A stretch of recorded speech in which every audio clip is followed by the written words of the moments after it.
Hey guys, welcome back. So in this video I'm going to show you how to run Paperclip AI.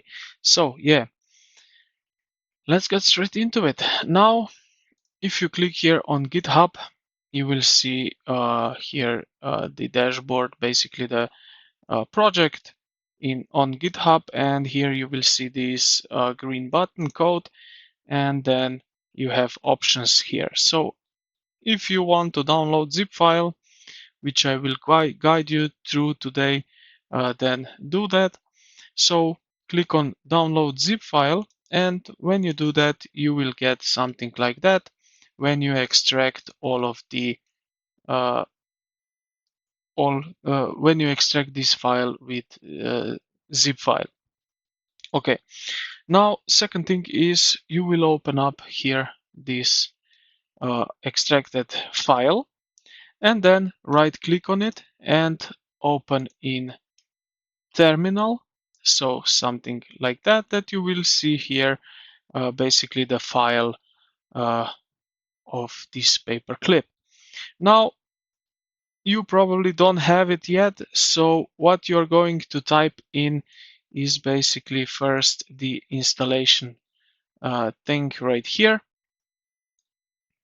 Then so this is global requirements.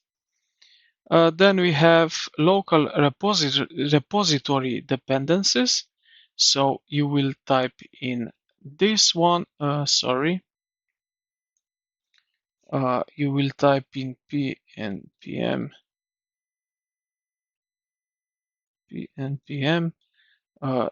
install,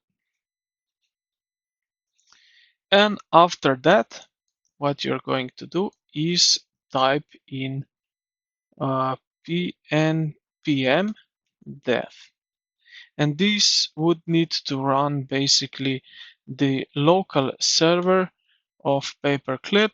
So let's see what will happen.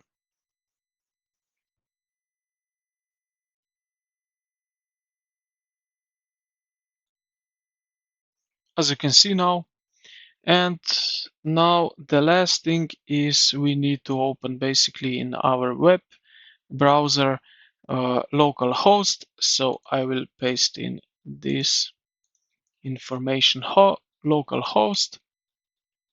It will need a few moments, but when you do these first steps, after that what you need to do is just simply open here this file, right click on it, open in this terminal, and then what you need to do is simply just start your server. So you will, after that, just type in this thing into it, and it will start basically the server like you see here, and you will have here basically the whole your local dashboard with some basically paperclip functions. And yeah, this is pretty much it. I hope this video helped you out. If you did, consider to like the video and subscribe to the channel. Thank you for watching, and I will see you in the